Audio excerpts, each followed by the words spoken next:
Hello everyone, welcome back to iRacing, and if ever there's a race that proves the importance of qualifying, this is it. We're starting the new iRacing season at Road America in the DOF Reality F3 series. Now we know competition is fierce in this championship, but we've put in a decent qualifying time to get onto the third row for this one. I wasn't quite quick enough to break into the 159s like the four drivers in front of me, but we're starting P5 on a stacked grid of 25 cars. So, are we far enough up the order to avoid the lap 1 chaos that we all know is coming? Let's find out. Green, green, green. Here we go then. 12 laps of Road America is underway. We've got a pretty decent start on this inside line. Luciano Magini starting alongside us on the third row. He's to our left, so we can't move over. We're committed to this inside line. We may be able to tuck it up the inside of Haruhiko Matsumoto. And we have done. It looked like Matsumoto was going to run in a bit hot into turn 1, and so it proved. There's a big wreck behind. I wonder if Matsumoto might have caused that. Another car on the grass to the left. That was Daniil Ziganjarov. He was third on the grid, so we've lost 2 of the front runners here, and that promotes us up into a podium position on this first lap. So yeah, 2 places gained, and it's because we lost the 2 drivers who made up the second row of the grid. Daniil Ziganjarov running off at turn 2, and before that Matsumoto running wide at turn 1. So what can we do from here then? We've given ourselves the best possible opportunity of a good result. Currently it's Paul Destelli, the pole position man, leading the way. Chris Sutherland second, we're in third, but then right behind Luciano Magini. He started alongside me on the grid. He's got the number 1 plate, so he is the highest rated driver in this race. Oh, we've lost the race leader. Destelli out onto the grass. He's going to rejoin, but we can just creep by to move up into second position. A big moment at the start of this race. Destelli, the pole position man and race leader, has made a big mistake into that left-hander. So incredibly, we find ourselves up into second position. Let's go back and check out the replay to see the havoc behind us that we managed to miss through this first turn. Keep your eye on the black number 6. That's Haruhiko Matsumoto. He runs it in a little bit too hot, gets out onto the grass, loses the rear. Oh no, slides right back across the track and causes absolute mayhem. Half the grid taken out in spectacular style. And right in the middle of it, there's someone with a CR Sim Racing livery. That's the number 2 car of Nikita Krachik. Let's ride on board with Krachik, who managed to get past the first instant but had no chance to avoid the second one and get sent into the sky. Well, it's great to see viewers using these CR Sim Racing liveries, but poor Nikita here channeling the true spirit of Chris Rogers Sim Racing and wrecking in the most spectacular way possible.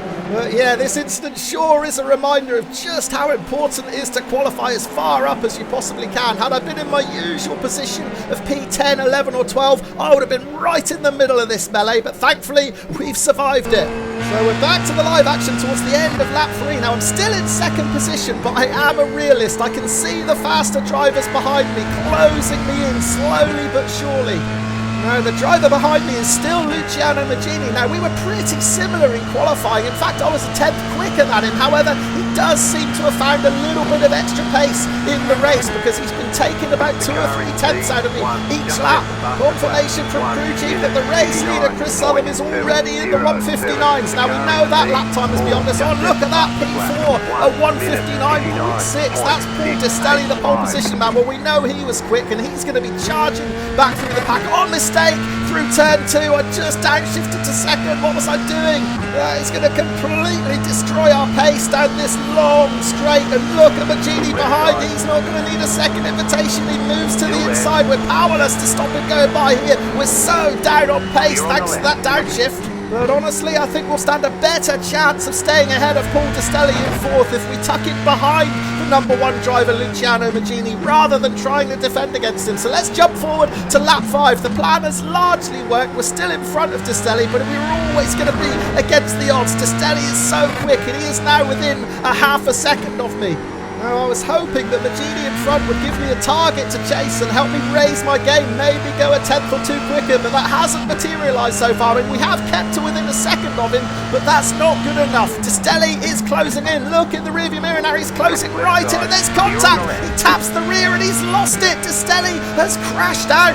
Oh no, I hope that wasn't my fault. I mean, I'm not the best through that corner, and I think my lack of pace might have caught Destelli out there. He ran right into the back of me. Let's go back and check out the replay.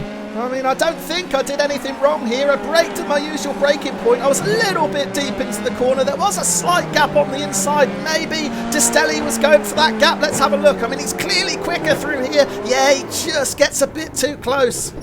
Well, Destelli's spin eased the pressure somewhat, so we're returning to the live action towards the end of lap 7, and we're going to concentrate on the 3 cars behind, specifically Lucky Marks in 6th position, because he is going to get the final turn all wrong, just clipping the gravel on the outside and hitting the tyre wall hard. Now I've got a 2-second advantage over this 3-way fight for 4th place. I was hoping the 3 guys would slow each other down, but 3 becomes 2. Marks is out. So we're now at 2/3 race distance. We're holding a comfortable 3rd position. That gap is still 2 seconds. So we're going to jump forward to later on this 8th lap. Danil Zaganjarov is in 4th. Oscar Sadeba is in 5th. Let's keep an eye on this battle. Can these 2 slow each other down and give me a bit more respite? At the moment, I'm 1.6 seconds ahead. Meanwhile, down in 6th, Paul Destelli is now nearly 20 seconds back. So at the very worst here, I should get a top 5 finish. But look at Zaganjarov. He's made a huge mistake into that left-hander and he's taken Sadaba with him. On board with Sadaba, there was a gap on the apex, but he panicked when he saw the spin. He hit the brakes and he locked up and ended up sliding right into him. That might have just sealed our podium finish here at Road America. You're pulling away from the car behind. And there's the confirmation from crew chief. We have now got a 7.5-second advantage over Sadaba, who may well be carrying damage. Well, it turned out that advantage was more than enough to see me home in 3rd position. I was under no pressure. I was able to take it very easy over the final 4 laps. And I'm going to cross the line to take my first checkered flag of the new iRacing season on the podium. We finished 3rd at Road America.